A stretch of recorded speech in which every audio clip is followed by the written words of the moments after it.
People think the most dangerous part of an empath is their sensitivity. They think the real tragedy is how deeply these people feel, how easily they break, how often they forgive the unforgivable. But they are wrong.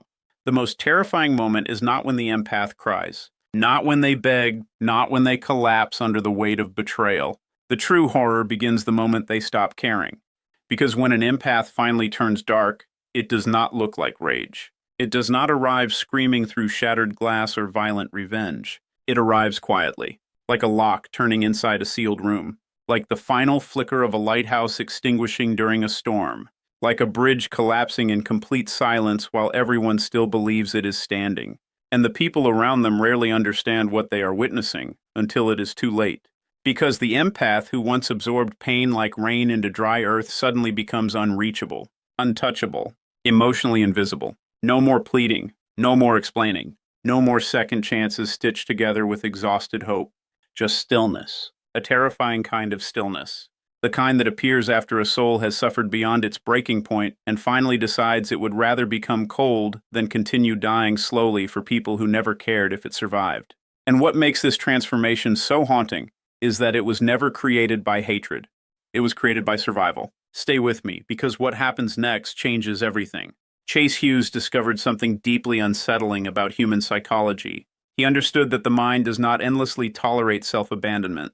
Eventually, the psyche revolts. According to Jungian psychology, every human being carries a shadow, the hidden self buried beneath social conditioning, emotional suppression, and forced niceness. But in empaths, that shadow becomes especially dangerous because they spend years rejecting it. They reject anger. They reject boundaries. They reject selfishness. They reject confrontation. They convince themselves that goodness means endless tolerance. But Hughes called this phenomenon psychological compensation.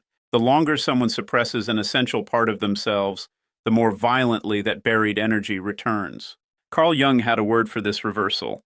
In Antheodromia, the tendency for something pushed too far in one direction to eventually transform into its opposite.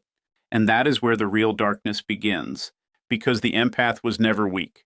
They were merely unfinished. For years, they became emotional sponges for everyone around them. They absorbed grief that was never theirs. They swallowed disrespect to keep relationships alive. They silenced intuition because they wanted to believe people were good beneath their cruelty. They became the person everyone leaned on while nobody noticed their spine was slowly cracking beneath the weight.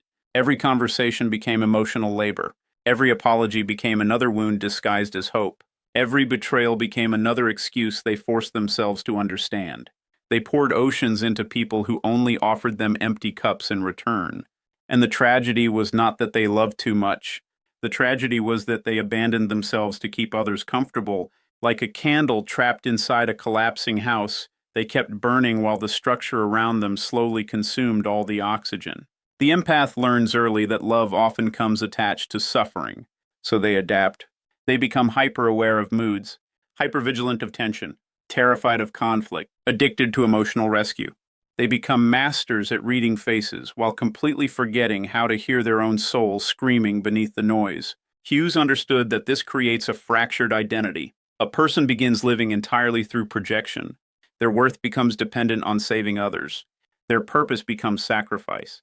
But no human being can survive permanent self-erasure. Eventually, the unconscious mind starts keeping score. Every insult forgiven, every boundary violated, every manipulation tolerated, every sleepless night spent rebuilding people who would later destroy them again. The psyche remembers everything. And deep beneath the empath's kindness, something begins to harden. Not visibly, quietly, like ice forming beneath dark water. At first, even they do not notice it. They still answer the late-night calls, still explain themselves endlessly, still offer compassion to people who weaponize it against them.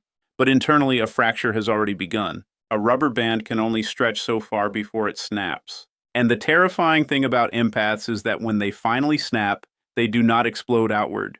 They implode inward. One day, something happens that looks insignificant from the outside. A betrayal, a lie, a manipulation repeated one too many times. But psychologically, it lands differently. Because it is not the first wound. It is the final confirmation. The final piece of evidence proving what their soul has desperately tried to deny for years. And suddenly, click. That is the moment. The silent click. No dramatic confrontation. No emotional speech, no theatrical goodbye, just a door closing somewhere deep inside them, forever.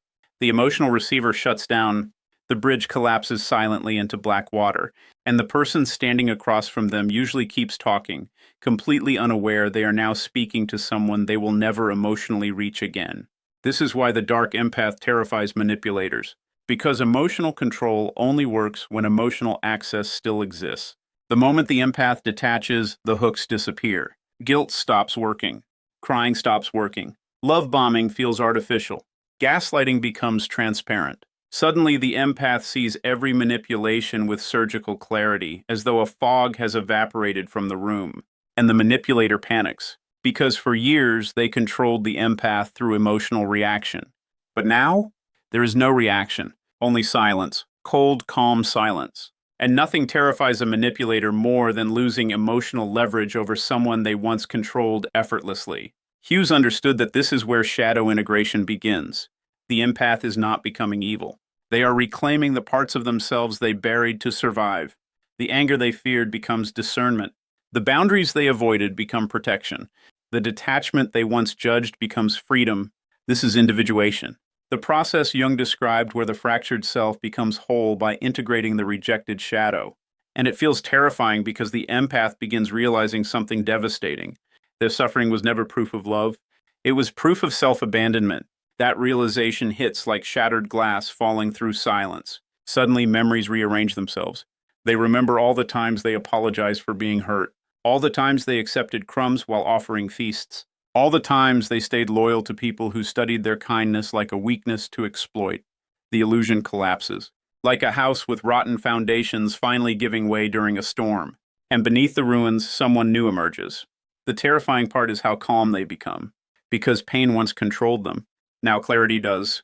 The empath who turns dark no longer chases closure. They no longer beg for understanding. They stop trying to explain wounds to people committed to misunderstanding them. And that silence feels haunting to those left behind. Because they remember the old empath, the one who cared endlessly, the one who fought for connection, the one who kept the emotional doors unlocked no matter how many thieves entered the house. But now the gates are sealed, the house is secured, and the soul inside finally understands that compassion without boundaries becomes self-destruction. Psychological compensation begins accelerating at this stage. The more deeply someone suppressed their shadow, the stronger it returns. That is why formerly gentle people can suddenly appear emotionally impenetrable, not because they lost their heart, but because they finally stopped handing it to people carrying knives. There is a sacred rage hidden inside every empath, not violent rage, protective rage, the kind born from years of witnessing cruelty while being told to remain soft, the kind forged inside people who kept choosing peace while others declared war against their spirit. And when this rage integrates properly, it becomes sovereignty. A fortress rising from ashes. The empaths stop seeking permission to exist. They stop negotiating their worth.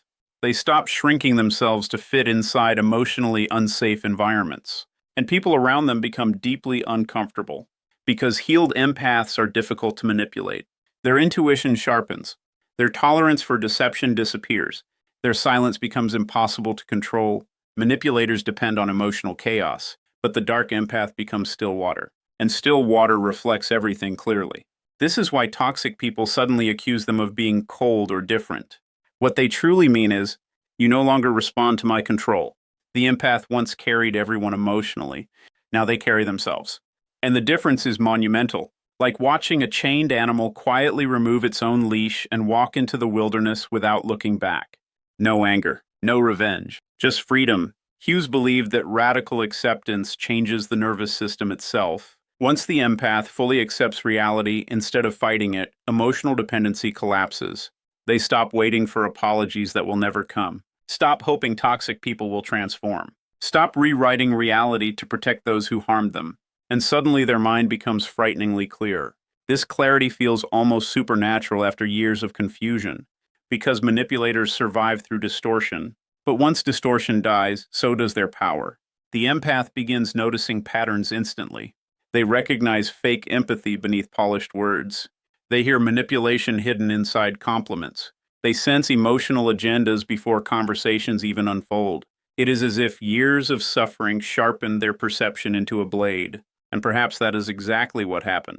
Pain either destroys consciousness or deepens it. For the empath who survives awakening, suffering becomes initiation. Every betrayal taught discernment. Every abandonment taught self-reliance. Every heartbreak forced them closer to their authentic self. The dark transformation was never corruption. It was evolution, like iron entering fire and emerging as armor. And yet, there is still grief in this process. Because part of them mourns the innocent version of themselves that believed love alone could save people. That version deserved protection too. But nobody came. So eventually, the empath became their own protector.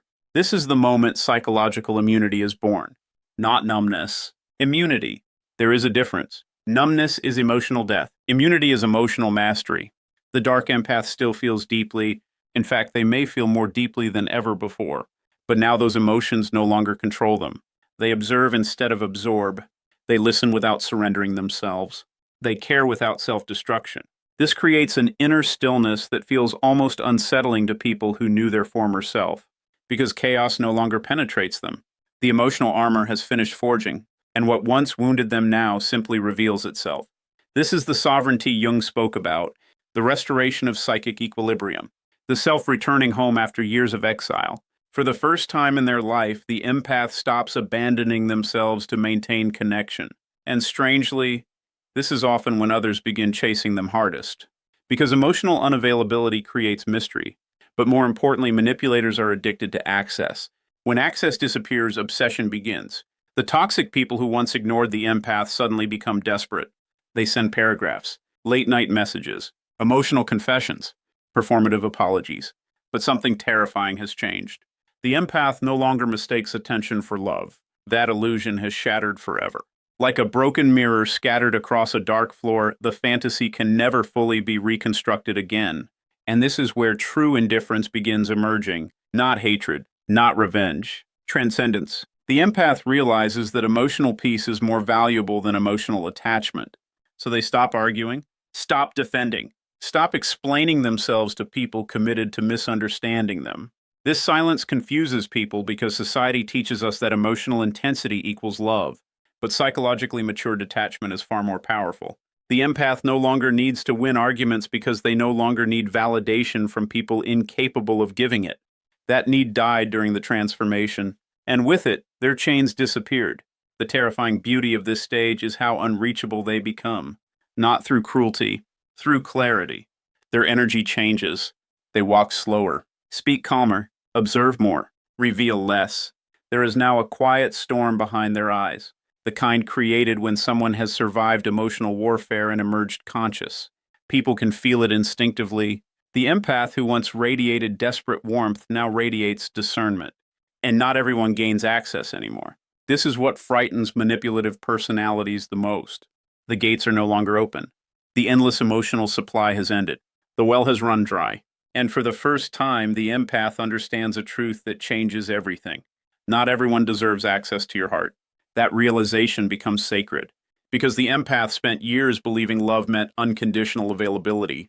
Now they understand that real love requires reciprocity, respect, and emotional safety. Without those things, attachment becomes psychological erosion. Hughes called this reclaiming sovereignty of self, the moment a person stops outsourcing their worth to external validation and finally anchors identity internally. And once this happens, the empath becomes nearly impossible to control. Fear loses power over them because they already survived their greatest fear, the realization that they were giving everything to people who would never truly love them back. After surviving that truth, very little can intimidate them anymore. This transformation often appears dark because society fears boundaries and compassionate people. People are comfortable with empaths when they are bleeding for everyone. But the moment they stop sacrificing themselves, others call them selfish, cold, changed. But the empath knows better now. The darkness was never boundaries. The darkness was allowing themselves to be consumed while calling it love. Now they see clearly, and clarity changes everything. The old empath would have stayed longer, explained more, forgiven faster, doubted themselves endlessly. But the evolved empath trusts silence more than promises, trusts patterns more than words, trusts peace more than attachment. This is not emotional shutdown. It is emotional intelligence sharpened through suffering, like a blade forged beneath relentless pressure, and eventually the final transformation occurs. The need to be understood disappears. This may be the most liberating stage of all, because once someone no longer depends on external validation, manipulation becomes almost impossible. The empath stops trying to convince people of their intentions, stops defending their boundaries, stops translating their pain into languages toxic people pretend not to understand. They simply walk away, quietly. And there is something deeply haunting about a person who has mastered emotional detachment without losing their humanity, because they no longer radiate desperation. They radiate peace, a peace earned through devastation, the kind of peace that only emerges after someone has walked through emotional hell and decided never to live there again. At this stage, the empath understands one final truth. The people who hurt them were never fighting against their weakness. They were feeding off their light, and once that light becomes protected instead of freely available, everything changes. The emotional signal is extinguished. The predators lose direction. The manipulation collapses, and the empath finally experiences what safety feels like inside their own body. No more hypervigilance. No more emotional begging. No more abandoning themselves to keep others comfortable. Only stillness. Only clarity. Only self-possession. The terrifying moment an empath turns dark is not the birth of cruelty. It is the death of self-betrayal. And perhaps that is why it unsettles people so deeply. Because anyone who benefited from the empath's self-sacrifice suddenly realizes the door is closed forever. Not slammed, closed calmly, permanently, like a final lock turning in the distance. The empath they once manipulated is gone. In their place stands someone whole, someone conscious, someone impossible to emotionally enslave again. And the silence that follows is deafening, because this new version no longer chases love. They embody it internally. They no longer seek rescue. They became their own sanctuary, no longer waiting to be chosen, no longer starving for validation, no longer bleeding to prove their worth. They finally understand that healing was never becoming less emotional. Healing was learning where their emotions deserve to go. And perhaps the most haunting truth of all is this. The world calls it darkness when an empath finally stops abandoning themselves. But psychologically, spiritually, what you are truly witnessing is rebirth. The shadow was never their enemy. It was the imprisoned guardian of their soul. And when it finally emerged, it did not destroy the empath. It saved them. So if someone you once knew suddenly became silent, distant, emotionally untouchable, do not mistake that transformation for emptiness. You may be witnessing the terrifying moment a broken soul finally became whole, because they were never losing themselves. They were recovering the parts they sacrificed to survive. And now the fortress stands. The gates are guarded. The illusion is shattered. The leash is severed. And the silence you hear is not loneliness. It is the sound of a soul returning to itself. They are no longer waiting to be chosen. They have already chosen themselves.